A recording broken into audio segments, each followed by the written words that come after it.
Uy! Christmas na naman at kaliwat kanan, harap at likod na naman ang gastos sa gala at pagkain. Kaya naman bukod sa say goodbye sa Burley Beach bag mo, mapapasay goodbye ka din talaga sa 3 smiling faces in a blue paper bill mo if hindi mo makontrol ang gastos. But today's your lucky day, my friend, kasi I'm gonna share to you our number 1 music practice para makaspend kami wisely every Christmas season. Ready ka na? Our number 1 tip to spend wisely this season is plan ahead. Oh, yun na yun. Plan ahead. So, boring siya, no? De, for us kasi, ako kasi mahilig talaga ako magplano. Kaya naman, ginamit talaga namin tong practice na to, especially kapag nagpe-prepare for Christmas season. Kasi, I can really see the benefit of planning ahead.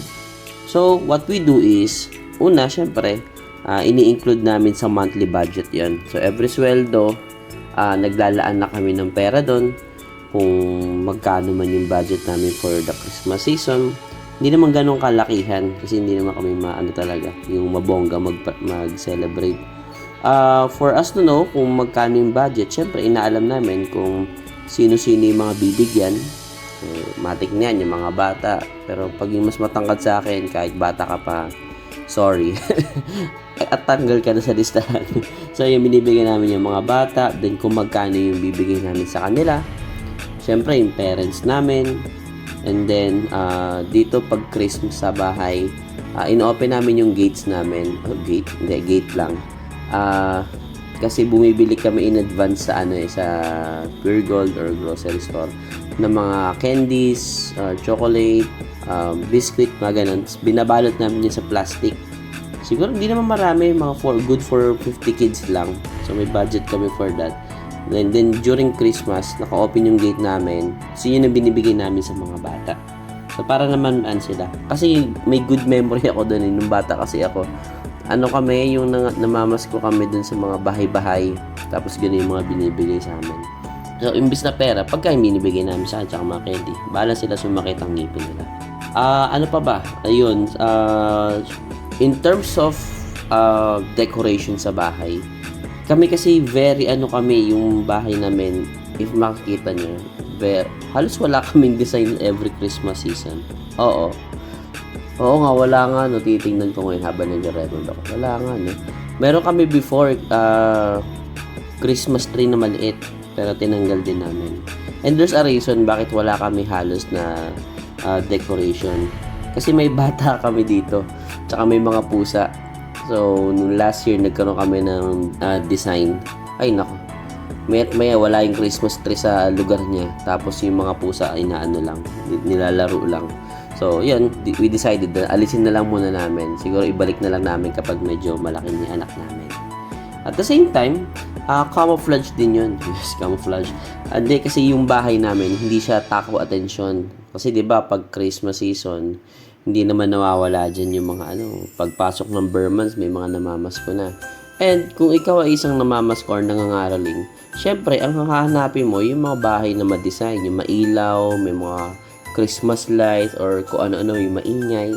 Yung bahay namin di ganun. Pero don't get me wrong, hindi naman namin ginagawa yun para hindi kami mamigay sa mga nangaroling. Namimigay din naman kami. Pero yun nga lang, hindi kami talaga takaw attention. Syempre, pag ikay na timingan naman nangaroling na yung mga adult na, tas yung may mga tugtugan na, nako po, no choice ka na. Mahina na yung 20 siguro or 50 pesos doon. So, na agad sa budget mo yun. So, yun. Ano pa ba? At the same time, nagsisave din kami ng personal money namin for Christmas.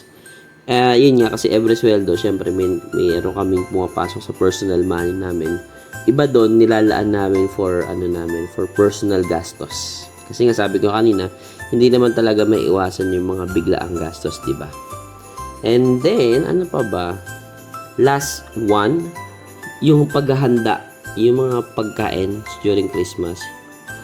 Very minimal lang kami maghanda talaga.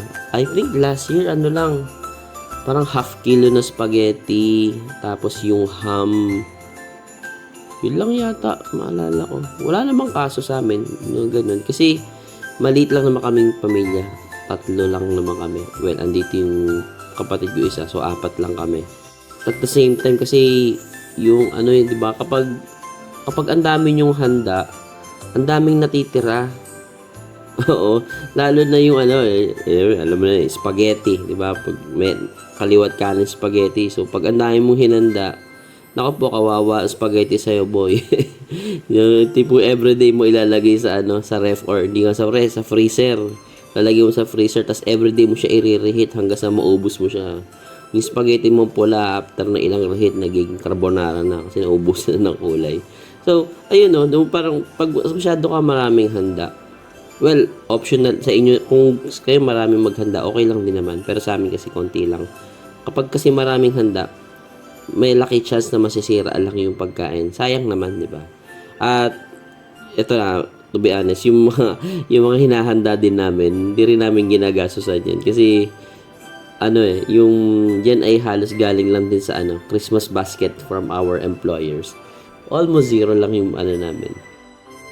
So yun guys, yung ano, yung very simple tip ko for everyone here. So if you are not into planning, then I suggest you do it. Especially this 2025. Malaking tulong siya kasi alam mo ang pinakamalaking sakit sa ulo kapag Christmas season is yung mga biglaan talaga. Kaya naman if you plan ahead, hindi ka naman bibigla sa biglaan. hindi ka mabibigla, ay, laking gastos, ganun. So, at least mamimitigate mo yung mga ano mo, yung mga expenses mo, and then makikita mo na ito pala yung nagagastos ko every Christmas. At least may idea ka na, napapaghandaan mo na. And yun yan, sabi ko, may mga biglaan talagang gastos, so yung mga ganung bagay okay lang naman yun. Pero ang mahalaga naman is napaghandaan mo talaga, especially in the financial side, yung Christmas season. So yun guys, 4 days na lang magpapasko na. And I wish you hope and I wish you a Merry Christmas. So, yan. Huwag na kayo magtago sa mga anak niya. Or mag-deactivate ka din ng Facebook. Hindi, okay. Huwag na isama sa video yan. So, yun guys. Merry Christmas everyone. And stay safe. At umabot tayo sa 2025. Bye-bye.